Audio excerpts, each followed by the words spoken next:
नमस्कार साथियों, स्वागत है आप सभी को सुपर आर्ट्स क्लासेस में। मैं हूं प्रकाश शर्मा और आज आप सभी के बीच लेकर आए हैं पॉलिटिकल साइंस का चैप्टर 3 एंड चैप्टर 4 से जितने भी आपको सब्जेक्टिव एंड ऑब्जेक्टिव जो एग्जाम पॉइंट ऑफ व्यू से इम्पोर्टेंट है उन सभी को लेकर के आया है। ठीक है, चैप्टर 1 एंड चैप्टर 2 से ऑलरेडी हम लोग इसको देख चुके हैं, तो अब आज लेकर के आए हैं चैप्टर 3 एंड चैप्टर 4 से लेकर आए हैं। ठीक है, और उसके साथ साथ कुछ आर्टिकल्स का भी महत्वपूर्ण को ऑब्जेक्टिव एंड सब्जेक्टिव क्वेश्चन कर लेकर के आया, उन सभी को हम लोग ध्यान पूर्वक देखेंगे। क्लियर है?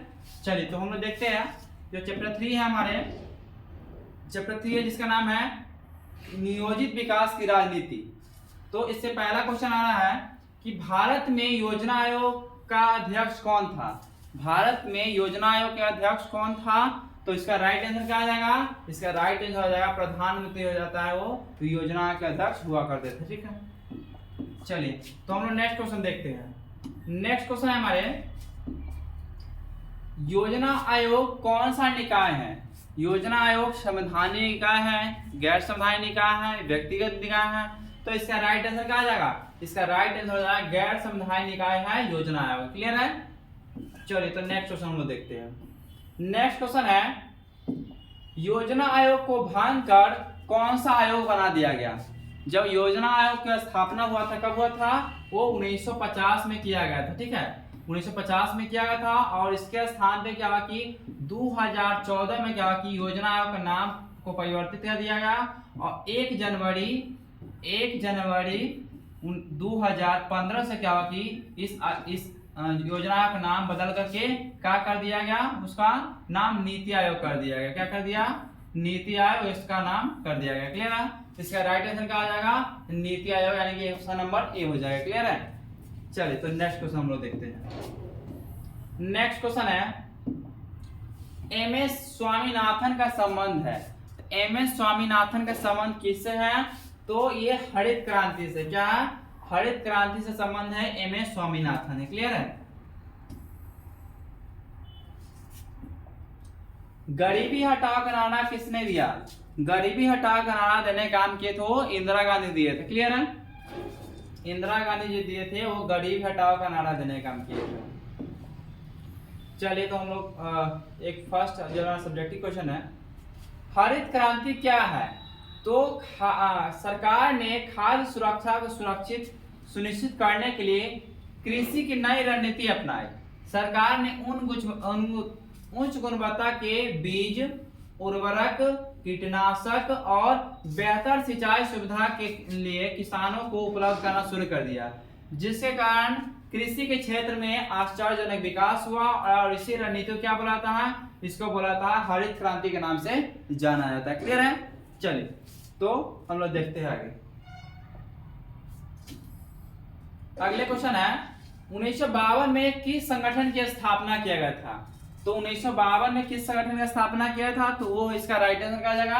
राष्ट्रीय विकास परिषद का 1952 में स्थापना किया था। और योजना की स्थापना कब हुआ था? 1950 में योजना का स्थापना हुआ था। 1952 में क्या हुआ था कि 1952 में राष्ट्रीय विकास परिषद का स्थापना हुआ था और प्रथम पंचवर्षीय योजना लागू कब हुआ था? 1951 में लागू हुआ था। ठीक है, और 1956 तक ये प्रथम पंचवर्षीय योजना चला था। दूसरे पंचवर्षीय योजना कब से? 1956 से लेकर के 1961 तक दूसरे पंचवर्षीय योजना चला था। क्लियर है? चलिए तो नेक्स्ट क्वेश्चन हम लोग देखते हैं। किस पंचवर्षीय योजना में गरीबी हटाओ का विशेष ध्यान दिया गया था? तो इसका राइट आंसर क्या हो जाएगा? 5वीं पंचवर्षीय योजना, यानी कि इंदिरा गांधी के शासनकाल में क्या गरीबी हटाओ का नारा दिया गया था। और दिया गया था किस? गरीबी हटाओ का नारा भी जो दिया गया था वो किसके द्वारा किया गया था? वो इंदिरा गांधी के द्वारा दिया गया था। और 5वीं पंचवर्षीय योजना कार्यकाल कब से कब तक था? तो 1974 से लेकर 1979 तक था। ठीक है, चलिए नेक्स्ट क्वेश्चन हम लोग देखते हैं। भारतीय अर्थव्यवस्था है, तो भारतीय अर्थव्यवस्था कैसा है? तो देखिए, हम लोग को जब देश इंडिपेंडेंस हुआ तो दो तरह का विकास मतलब हम लोग के साथ में था, एक पूंजीवादी था और एक समाजवादी था। और हम लोग तो ना पूंजीवादी को अपनाया और ना ही समाजवादी का है, दोनों को कुछ मिश्रण से, दोनों में से कुछ जो अच्छा लगा उन सभी को निकाल करके एक अपना ही सही मॉडल बनाया। उसका नाम क्या है? मिश्रित अर्थव्यवस्था, यानी भारत मिश्रित अर्थव्यवस्था को ही अपनाने के काम किए थे। क्लियर है? चलिए नेक्स्ट क्वेश्चन देखते हैं। भारत में वित्त आयोग का कार्यकाल कितना होता है? तो भारत में वित्त आयोग का कार्यकाल 5 वर्ष का होता है। कितना होता है? 5 वर्ष का होता है। नेक्स्ट क्वेश्चन लोग देखते हैं। नेक्स्ट क्वेश्चन है, निम्नलिखित में से कौन सा संवैधानिक संस्था नहीं है? संवैधानिक, चुनाव आयोग भी संवैधानिक संस्था होता है, संघ लोक सेवा आयोग भी ये भी संवैधानिक संस्था होता है, वित्त आयोग भी संवैधानिक संस्था होता है। तो इसका राइट आंसर क्या आ जाएगा? जो नीति आयोग जो है ये क्या है? संवैधानिक संस्था नहीं है। क्लियर है? ये गैर संवैधानिक संस्था है। चलिए नेक्स्ट क्वेश्चन देखते हैं। योजना आयोग क्या है? तो भारत सरकार ने 15 मार्च 1915 में योजना की स्थापना की। यह आयोग सलाहकार की भूमिका निभाते हैं, यानी कि सरकार को सलाह देने के काम करते हैं। ठीक है। और प्रधानमंत्री क्या होते हैं? इसके अध्यक्ष होते हैं। भारत सरकार विकास के लिए कौन सा रणनीति और रास्ता अपनाएगा ये कौन बताता है? योजना आयोग इसमें मुख्य भूमिका निभाने का काम करते हैं। ठीक है। चलिए तो हम लोग नेक्स्ट क्वेश्चन देखते हैं। नेक्स्ट क्वेश्चन है, द्वितीय पंचवर्षीय योजना का कार्यकाल क्या था? तो प्रथम पंचवर्षीय योजना का कार्यकाल कब तक था? 1951 से लेकर 1956 तक। तो दूसरी पंचवर्षीय योजना 1956 से लेकर 1961 तक। ठीक है। तो इसका राइट आंसर क्या आ जाएगा? 1956 से लेकर 1961 था, वो द्वितीय पंचवर्षीय योजना का कार्यकाल था। क्लियर है? चलिए नेक्स्ट क्वेश्चन देखते हैं। राष्ट्रीय विकास परिषद के अध्यक्ष होते हैं, तो इसका भी राइट आंसर क्या आ जाएगा? वो प्रधानमंत्री भी होते हैं, राष्ट्रीय विकास परिषद का अध्यक्ष होता है। क्लियर है? भारत में पंचवर्षीय योजना की शुरुआत कब हुई? तो भारत में पंचवर्षीय योजना की शुरुआत हुआ था, कब हुआ था? 1951 में हुआ था। और वो प्रथम पंचवर्षीय योजना 1951 से लेकर 56 तक चला, जैसे कभी थोड़ा पहले बताया है। ठीक है। चलिए नेक्स्ट क्वेश्चन देखते हैं। किसके शासन काल में मनरेगा कार्यक्रम आरंभ हुआ? तो इसका राइट आंसर क्या आ जाएगा? मनमोहन सिंह के शासन काल में क्या कि मनरेगा कार्यक्रम वो आरंभ किया गया था। क्लियर है? नेक्स्ट क्वेश्चन देखते हैं। द्वितीय पंचवर्षीय योजना का मुख्य कार्य क्या था? तो द्वितीय पंचवर्षीय योजना में क्या पे ध्यान दिया गया? ज्यादातर उद्योग धंधा पर ध्यान दिया गया। ठीक है। प्रथम पंचवर्षीय योजना में कृषि पर ज्यादा ध्यान दिया गया, यानी कि इसका राइट आंसर क्या आ जाएगा? औद्योगिकरण, और यानी उद्योग धंधा पर ज्यादा ध्यान दिया गया द्वितीय पंचवर्षीय योजना में। क्लियर है? चलिए नेक्स्ट क्वेश्चन हम देखते हैं। नेक्स्ट क्वेश्चन है, पंचवर्षीय योजना क्या है? तो पंचवर्षीय योजना के लिए सन 1950 में क्या कि योजना आयोग का गठन किया गया। और भारत सरकार क्या करती है? एक दस्तावेज तैयार करती है जिसमें अगले 5 सालों के लिए जो आय और व्यय से संबंधित योजना होती है। इसी आधार पर केंद्र सरकार और राज्य सरकारों में बजट को 2 भागों में विभाजित किया था और पंचवर्षीय योजना का प्रारूप सन 1951 में जारी किया गया था। क्लियर है? चलिए तो नेक्स्ट क्वेश्चन हम लोग देखते हैं। किस पंचवर्षीय योजना में बड़े उद्योगों को प्राथमिकता दिया गया था? जस्ट हम लोग थोड़ा देर पहले बात की है कि जो प्रथम पंचवर्षीय योजना में कृषि पर ज्यादा ध्यान दिया गया था और द्वितीय पंचवर्षीय योजना में क्या माने कि उद्योग धंधा पर ज्यादा ध्यान दिया गया था। ठीक है। तो इसका राइट आंसर क्या हो जाएगा? दूसरी पंचवर्षीय योजना 1956 से लेकर 1961 तक हो जाएगा। चलिए तो नेक्स्ट क्वेश्चन हम लोग देखते हैं। नीति आयोग का गठन कब हुआ? नीति आयोग गठन कब हुआ था? 1 जनवरी 2015 को। किस आयोग के स्थान पे हुआ था? तो योजना आयोग के स्थान पे हुआ। इसकी घोषणा कब किया गया था? तो 2014 में किया गया था। किसके द्वारा किया गया था? तो प्रधानमंत्री नरेंद्र मोदी के द्वारा किया गया था। क्लियर है? नेक्स्ट क्वेश्चन देखते हैं। पंचवर्षीय योजना की अवधारणा कहां से लिया गया? ये कहां के संविधान से लिया गया? तो ये लिया गया सोवियत संघ के संविधान से पंचवर्षीय योजना का अवधारणा लिया गया, जो कि वर्तमान में एक सोवियत संघ नहीं है। ठीक है। तो सोवियत संघ का संविधान से लिया गया था। क्लियर है? भारत में नियोजित अर्थव्यवस्था का विचार कहां से लिया गया? तो इसका राइट आंसर आ जाएगा सोवियत संघ हो जाएगा। नेक्स्ट क्वेश्चन देखते हैं। भारत में वित्तीय वर्ष होता है, तो वित्तीय वर्ष होता है 1 अप्रैल से लेकर के 31 मार्च तक होता है। भारत में वित्तीय वर्ष होता है। क्लियर है? चलिए नेक्स्ट क्वेश्चन देखते हैं। राष्ट्रीय विकास परिषद के क्या कार्य है? राष्ट्रीय विकास परिषद की जो स्थापना हुआ कब हुआ था? 1952 में हुआ था। कब हुआ था? 1952 में हुआ था। और इसका कार्य क्या है? तो इसका योजना आयोग द्वारा तैयार की गई योजना पर विचार विमर्श करने का काम होता है। साथ में पंचवर्षीय योजना के लिए आवश्यक दिशा निर्देश तैयार करती हैं और पंचवर्षीय योजना के क्रियान्वयन के लिए संसाधनों का अनुमान लगाती है तथा उपाय सुझाती है और राष्ट्र के विकास को प्रभावित करने वाली सामाजिक आर्थिक नीतियों का से संबंधित प्रश्नों पर विचार करने का काम करते हैं। कौन? तो राष्ट्रीय विकास परिषद करते हैं। क्लियर है? चलिए सो नेक्स्ट क्वेश्चन देखते हैं। नेक्स्ट क्वेश्चन हम लोग नेक्स्ट चैप्टर से देखेंगे, यानी भारत के विदेशी संबंध, जो चैप्टर नंबर 4 है। ठीक है, तो तासम समझौता 10 जनवरी 1966 को किनके द्वारा हस्ताक्षर किया गया? तो जैसा कि जानते हैं हम सभी की जो ताशकंद जगह है वो कहाँ पे है? तो वो सोवियत संघ में हुआ करता था। ठीक है, वर्तमान में तो सोवियत संघ नहीं है, सोवियत संघ हुआ करता था। ताशकंद जगह है और उसमें भारत की तरफ से गए थे कौन? लाल बहादुर शास्त्री, और पाकिस्तान की तरफ से कौन गए थे? अयूब खान गए थे। और उसमें समझौता के लिए गए थे, क्या चीज समझौता लेके गए थे? जो कि हम लोग का भारत और पाकिस्तान के बीच में 1965 में क्या युद्ध हुआ था। इसी को देखते हुए कि जो सोवियत संघ के जो राष्ट्राध्यक्ष थे वो क्या हुआ कि इसको समझौता कराने में वो सफल रहे थे। ठीक है, और इस समझौता जब कराया गया तो उसके बाद कहा कि भारत को थोड़ा बहुत ही आलोचना करना पड़ा, यानी भारतीय प्रधानमंत्री लाल बहादुर शास्त्री को बहुत आलोचना करना पड़ा है। इसी के वजह से माना है कि वहां पे उनको ना हार्ट अटैक की वजह से उनका देहांत भी हो गया था। क्लियर है? इसका राइट आंसर क्या जाएगा? अयूब खान और लाल बहादुर शास्त्री के द्वारा हस्ताक्षर किया गया था। नेक्स्ट क्वेश्चन देखते हैं। शिमला समझौता पर 3 जुलाई 1972 को किनके द्वारा हस्ताक्षर किया गया? तो इसका राइट आंसर क्या जाएगा? जुल्फिकार अली भुट्टो और इंदिरा गांधी के द्वारा शिमला समझौता पर हस्ताक्षर किया गया था। और शिमला समझौता इससे बन सकता है कि संविधान समझौता हुआ कब था? तो 1972 में हुआ था। क्लियर है? चलिए तो नेक्स्ट क्वेश्चन देखते हैं।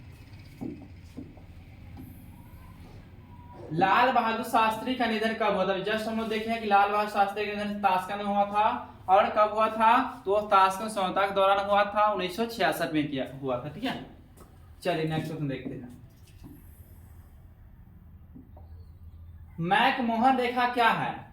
भारत और पाकिस्तान के बीच की सीमा, चीन और पाकिस्तान के बीच में सीमा, और भारत और चीन के बीच में सीमा। इसका राइट आंसर क्या आ जाएगा? भारत और चीन के बीच की जो सीमा है, जो अरुणाचल प्रदेश में पाया था, उसी को मैकमोहन रेखा बोला जाता है, बॉर्डर है। क्लियर है? चलिए नेक्स्ट क्वेश्चन देखते हैं हम लोग। 1955 में किस शहर में एफ्रो एशियाई सम्मेलन हुआ था?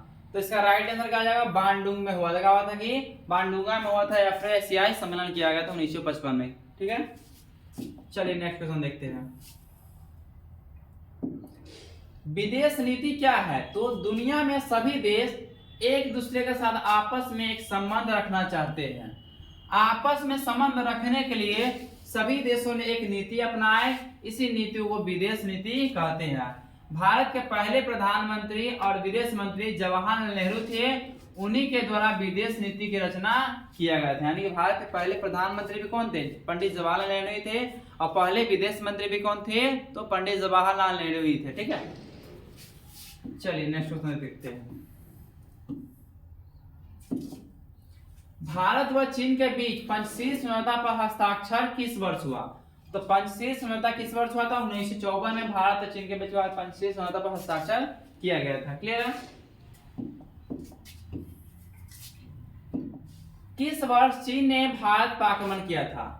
तो इसका राइट आंसर क्या आएगा? 1962 में क्या कि चीन ने भारत पर आक्रमण किया था। और इसमें हम लोग क्या कि अक्साई चीन वाला हिस्सा जो गंवाना पड़ गया था, हम लोग हार का सामना करना पड़ा था। इसी के वजह से 1962 का युद्ध में हम लोग हारे थे। इसी का फायदा उठाते पाकिस्तान सोचा क्यों ना हम भी थोड़ा इससे लड़ ले, तो आया 1965 में हम लोग से 1965 में लड़ने के लिए। लेकिन इसमें क्या कि बहुत बुरी तरह से उसको हार का सामना करना पड़ा था। क्लियर है? चलिए नेक्स्ट क्वेश्चन है, बांग्लादेश का निर्माण किस वर्ष हुआ? तो हम सब जैसे ही जानते हैं कि हम लोग जब हमारा देश का विभाजन हुआ था तो देश क्या भारत और पाकिस्तान हुआ था। क्या भारत और पाकिस्तान क्या कि 2 भाग में बट गया था। और पाकिस्तान भी क्या कि 2 भाग में, एक पूर्वी पाकिस्तान था, एक पूर्वी पाकिस्तान और एक था कि पश्चिमी पाकिस्तान। पश्चिमी पाकिस्तान था, ठीक है। तो आज बांग्लादेश देख रहे हो, पश्चिमी पाकिस्तान, पश्चिमी पाकिस्तान वाला जो सॉरी पूर्वी पाकिस्तान वाला जो हिस्सा देख रहे हो आज जो क्या है, बांग्लादेश है। इसको यानी कि बहुत सारा सताया जा रहा था पूर्वी पाकिस्तान की तरफ से, सॉरी पश्चिमी पाकिस्तान की तरफ से। इसके बाद कि भारतीय हस्तक्षेप के कारण क्या कि बांग्लादेश का निर्माण हुआ था, वो कब हुआ था, 1971 में किया गया था उसका, ठीक है। चलिए नेक्स्ट क्वेश्चन देखते हैं। भारत ने पहला सफल परमाणु परीक्षण कब किया? वैसे तो भारत क्या कि पहला परमाणु परीक्षण किया था कब, 1974 में किया था इंदिरा गांधी की सरकार में। लेकिन क्या हुआ था, ये असफल रहा गया कि उतना भी ज्यादा कारगर नहीं हुआ था। लेकिन इसी को आगे बढ़ाते हुए क्या कि अटल बिहारी वाजपेयी की सरकार में 1998 में क्या कि सफल परमाणु परीक्षण किया गया था। तो इसका राइट आंसर क्या हो जाएगा, 1998 हो जाएगा। क्लियर है? चलिए नेक्स्ट क्वेश्चन देखते हैं। पूर्व की ओर देखो नीति किस प्रधानमंत्री के द्वारा अपनाया गया था? पूर्व की ओर देखो नीति, तो इसका राइट आंसर क्या हो जाएगा, वो वीपी नरसिम्हा राव। तो पूर्व की ओर देखो नीति का मतलब क्या, पूर्व, तो पूर्व मतलब क्या आता है, यूरोप आता है हमारा। मान कि पूर्व में कौन सा कंटिनेंट आता है, तो यूरोप आता है। यानी यूरोप देख रहा है, जैसे ब्रिटेन हो गया, फ्रांस हो गया, कितना विकसित राष्ट्र है। तो कह रहा है उसी को देखते हुए कि पूर्व की ओर देखो नीति को अपनाने काम किए थे। तो किनके द्वारा किया गया था, वो पीवी नरसिम्हा राव का दिया किया गया। क्लियर है? चलिए तो नेक्स्ट क्वेश्चन देखते हैं। गुटनिरपेक्ष के सिद्धांत से आप क्या समझते हैं? गुटनिरपेक्ष के सिद्धांत से क्या समझते हैं? तो कह रहा कि द्वितीय विश्व युद्ध के खत्म होने के बाद शीत युद्ध का दौर शुरू, यानी द्वितीय विश्व युद्ध स्टार्ट कब हुआ था, 1939 से लेकर के 1945 तक क्या चला था, द्वितीय विश्व चला था। और 1945 से लेकर के 1991 तक क्या चला था, तो वो चला था शीत युद्ध चला था, ठीक है। तो वही कह रहा है कि द्वितीय विश्व युद्ध खत्म होने के बाद शीत युद्ध शुरू हो गया। यह शीत युद्ध अमेरिका और सोवियत संघ दो खेमों में बट गया था। उस वक्त दुनिया के किसी भी देश के पास सिर्फ दो विकल्प है, या तो वो अमेरिकी के गुट में चला गया या वो सोवियत संघ के गुट में चला गया, ये विकल्प था। अब भारत क्या हुआ कि तब ना अमेरिकी में गुट में गया और न ही सोवियत संघ में गुट में भारत के साथ कुछ और भी कंट्री थे, ठीक है। तो कह रहा कि गुट निरपेक्षता की विशेषता क्या था, कि इसमें क्या था कि ये लोग क्या होता है, कुछ एक अलग सा एक नीति बनाया, एक अलग सा दुनिया बनाया इसको, यानी कि जो अमेरिका वाला जो गुट हो गया इसको पहली दुनिया बोला गया, क्या पहली दुनिया बोला गया। और सोवियत संघ वाला जो गुट है उसको क्या बोला गया, दूसरी दुनिया बोला गया, ठीक है। लेकिन भारत क्या हुआ कि एक अलग से दुनिया बना जिसका नाम क्या पड़ा, तीसरी दुनिया। का तीसरी दुनिया बोला गया, यानी इसी को गुट निरपेक्ष बोला था, गुट निरपेक्षता बोला था, ठीक है। तो कह रहा कि इसमें नवोदित राष्ट्र की स्वतंत्रता की रक्षा करना, यानी कि जो नया राष्ट्र है उसके जो स्वतंत्र कराने की बात, यानी कि हाल ही में स्वतंत्र हुए देशों की स्वतंत्रता और संप्रभुता की रक्षा करना, ताकि बाहरी हस्तक्षेप से सुरक्षित रहे और अपने विकास को सुनिश्चित करे। जैसा कि वर्ल्ड वॉर 2 खत्म हुआ था 1945 में, हम लोग जस्ट ही आजाद हुए थे, ठीक है। आजाद हुए तो हम लोग अगर मान लीजिए किसी गुट में चले जाते पहले, तो गुट में जाते पहले एक तो आजाद हुए थे, फिर से क्या एक तरह से फिर से उतर गुलाम थे और गुलाम फिर से तरह से बन जाते हैं। इसी की वजह से कल हम लोग किसी गुट में शामिल नहीं होते, एक अलग ही से गुट बनाया, ठीक है। और युद्धों को रोकना, और गुट निरपेक्षता का काम क्या था कि युद्ध तो ना हो, यानी कि विश्व स्तर पर शांति बनाए रखना और युद्धों को रोकने के लिए प्रयास करना, ताकि अंतरराष्ट्रीय स्थिरता और सुरक्षा को बढ़ावा मिल सके, ठीक है। चलिए थोड़ा आगे देखते हैं। और साथ में शीत युद्ध की राजनीति में शामिल नहीं होना, अर्थात अमेरिका और सोवियत संघ के किसी भी गुट में शामिल न होना, ये गुट निरपेक्षता है। इसको शॉर्ट में यानी कि नाम बोला जाता है, नाम दैट मीन की नॉन अलाइनमेंट मूवमेंट बोला जाता है नाम। तो क्लियर है? चलिए आगे देखते हैं कि साम्राज्यवाद और उपनिवेशवाद का विरोध करना। जो साम्राज्यवाद यानी जो किसी को जबरदस्ती गुलाम बना ले, जिस तरह से हम लोग गुलाम बने हुए थे, ठीक है। तो इसको हमेशा विरोध करने का काम किया है गुट निरपेक्ष देशों ने किया है, ठीक है। और इसमें रंग भेद की नीति के विरोध संघर्ष की शुरुआत करना। और जैसे कि जानते हैं कि दक्षिण अफ्रीका में क्या कि गोरे और काले के बीच में रंग भेद की नीति चल रहा था, ठीक है। अमेरिका में कुछ चल रहा था रंग भेद की, इस नीति को का हमेशा विरोध करने का काम करता है गुट निरपेक्ष देशों द्वारा। और मानवाधिकार की रक्षा करने का भी यथासंभव प्रयास करता है। कौन? तो गुटनिरपेक्ष के द्वारा किया जाता है। ठीक है, चलिए नेक्स्ट क्वेश्चन देखते हैं। भारत के प्रथम विदेश मंत्री कौन थे? तो हम लोग इसको ऑलरेडी देख चुके हैं। भारत के प्रथम विदेश मंत्री कौन थे? तो पंडित जवाहरलाल नेहरू। ठीक है, चलिए तो नेक्स्ट क्वेश्चन देखते हैं।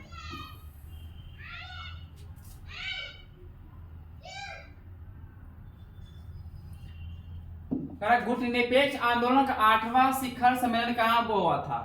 8वां शिखर सम्मेलन हुआ था। इसका राइट आंसर क्या हो जाएगा? तो इसका राइट आंसर हो जाएगा अजरबैजान में। क्या होता है कि वो 8वां शिखर सम्मेलन हुआ था। पहला शिखर सम्मेलन हुआ था बेलग्रेड में हुआ था। ठीक है, 8वां शिखर सम्मेलन क्या हुआ था? वो अजरबैजान में हुआ था। क्लियर है? चलिए नेक्स्ट क्वेश्चन देखते हैं।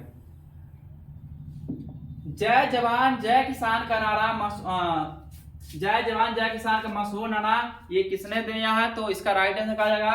लाल बहादुर शास्त्री। क्या कि वो जय जवान जय किसान का नारा दिया। उस समय क्या था कि हमारे देश के अंदर बहुत सारा क्या था, भूखमरी फैल गया था। हमारे देश में आर्थिक संकट, खाद्यान्न संकट हो गया था। इसके वजह से क्या यानी कि जय जवान जय किसान नारा दिया गया और उस पर क्या कि ज्यादातर क्या हुआ कि वो कृषि क्षेत्र पर ध्यान दिया गया और इससे क्या हुआ कि ज्यादा पैदावार खेत में उपजा हो। ठीक है, इसके वजह से। ठीक है, चलिए तो नेक्स्ट क्वेश्चन देखते हैं। नेक्स्ट क्वेश्चन है, प्रथम गुटनिरपेक्ष शिखर सम्मेलन में किस शहर में आयोजित किया गया? तो प्रथम कब गया था? अभी जस्ट थोड़ा पहले बताएं, बेलग्रेड में किया था प्रथम गुटनिरपेक्ष शिखर सम्मेलन। नेक्स्ट क्वेश्चन है, यहाँ पे थोड़ा मिस्टेक हो गया, 5वां होना चाहिए, 5वां। ठीक है, 5वां गुटनिरपेक्ष सम्मेलन कहाँ हुआ था? तो इसका राइट आंसर क्या जाएगा? कोलंबो में हुआ था। यानी कोलंबो में क्या होगा कि 5वां गुटनिरपेक्ष शिखर सम्मेलन हुआ था। क्लियर है?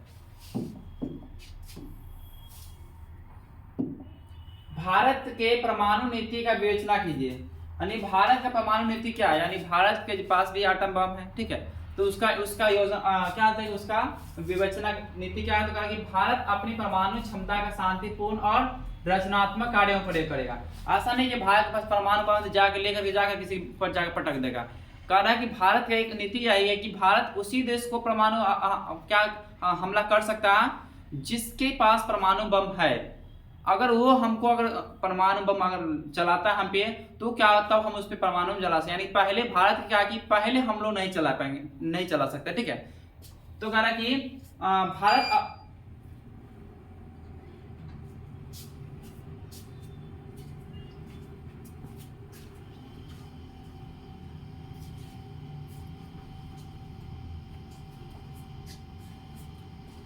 क्या लाइट कट गया। ठीक है, तो थोड़ा देर आप लोग वेट कीजिए, लाइट कट गया है।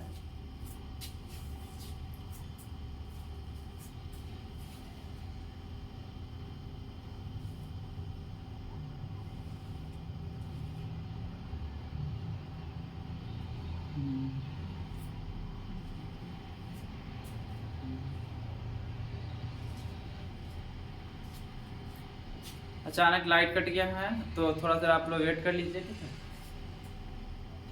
आगे हम लोग देखते हैं।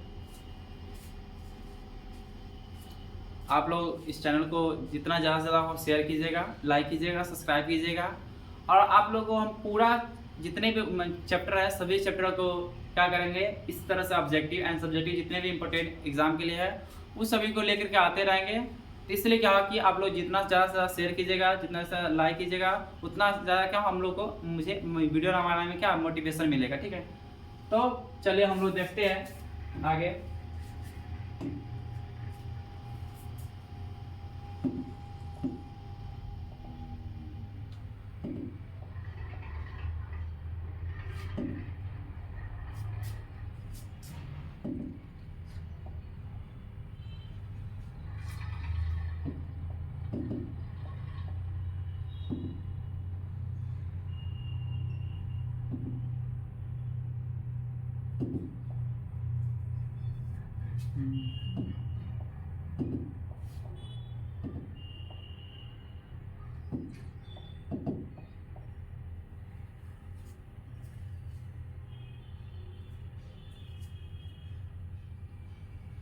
चलिए देखते हैं क्या।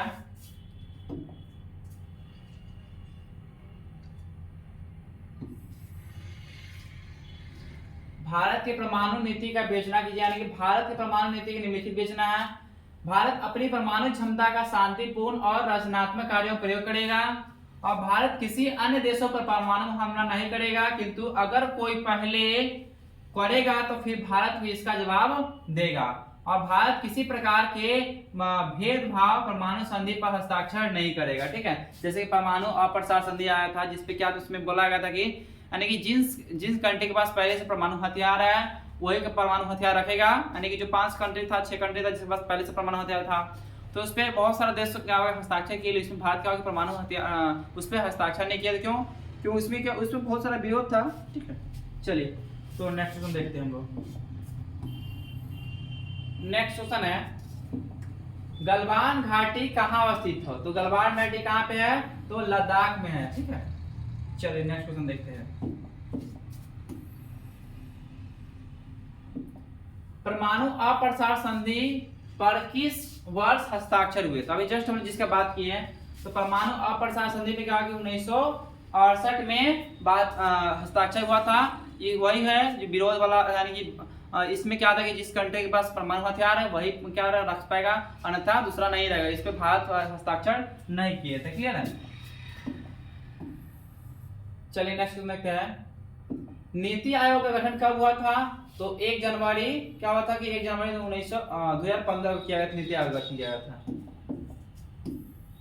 नेक्स्ट क्वेश्चन है 1965 1971 में भारत किसके साथ युद्ध हुआ था, तो पाकिस्तान के साथ युद्ध हुआ था 1965 में, और 1971 में क्या होता है कि पाकिस्तान के साथ में युद्ध हुआ था। क्लियर है, चलिए नेक्स्ट क्वेश्चन देखते हैं।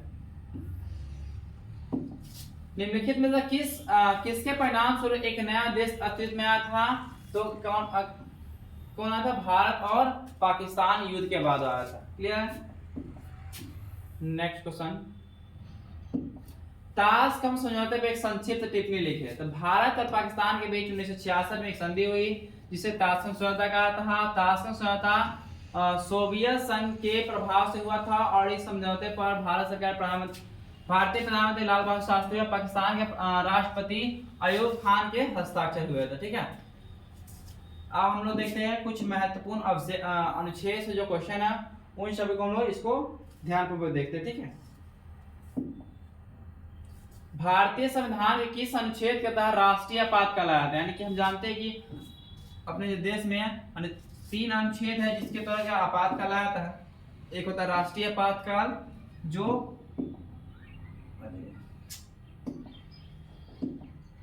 राष्ट्रीय आपातकाल आया था वो 352 के तहत लगाया था। ठीक है, और राज्य में किसी तरह से आपातकाल आया था कितना 356 के तहत लाया था, और वित्तीय आपातकाल 360 के तहत लाया था। ठीक है, तो राष्ट्रीय आपात की बात हो रहा है तो राष्ट्रीय आपातकाल किस अनुच्छेद के तहत लाया था, तो 1952 के तहत लाया था, और 360 के तहत क्या था कि वित्तीय आपातकाल आया था, और 356 के तहत क्या था कि किसी राज्य के अंदर आपातकाल लगाया जाता है। क्लियर है, चलिए नेक्स्ट क्वेश्चन देखते हैं। क्या है भारत संविधान के किस अनुच्छेद का राज्य के आपातकाल आता है, जैसे हम देखें राज्य के अंदर में 356 के तहत आपातकाल लगाया जाता है। क्लियर है, चलिए नेक्स्ट क्वेश्चन देखते हैं। भारत सरकार के किस अनुच्छेद के तहत वित्तीय आपातकाल आता है, तो अनुच्छेद 360 के तहत वित्तीय आपातकाल लगाया जाता है। नेक्स्ट क्वेश्चन है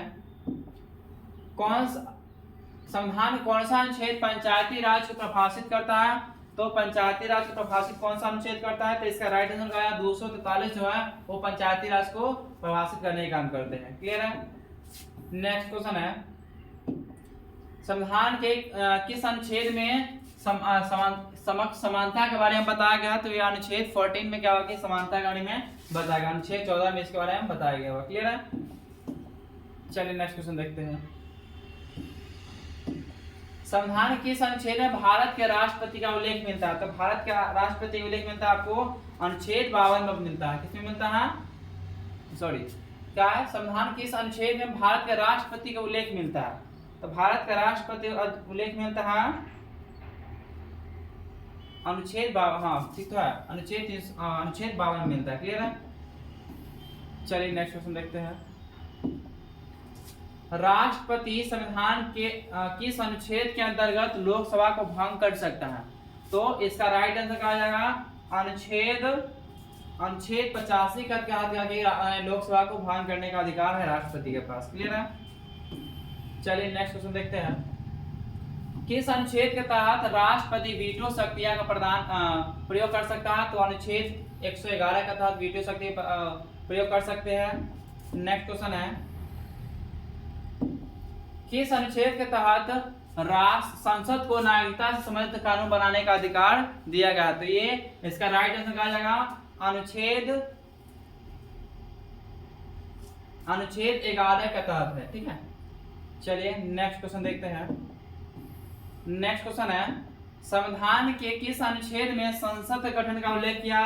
तो अनुच्छेद 79 में क्या संसद के गठन का बात किया गया। ठीक है, तो हमारा सेशन यहीं पे खत्म होता है और आप लोग क्या करेंगे, इसको जितना ज़्यादा हो सके उतना ज़्यादा शेयर करने की, जितना ज़्यादा हो सकेगा इसको शेयर करने का काम कीजिएगा। ठीक है, और आप लोगों को कैसा लगा ये सेशन, इसको आप मुझे कमेंट में से बताइएगा। और किसी प्रकार का कुछ अगर लगता है कि आपको इस चीज़ पे वीडियो बनाना चाहिए, इस टॉपिक पर आना चाहिए, तो आप उसको मुझे भी कमेंट करके बता सकते हैं। ठीक है, चलिए तो धन्यवाद।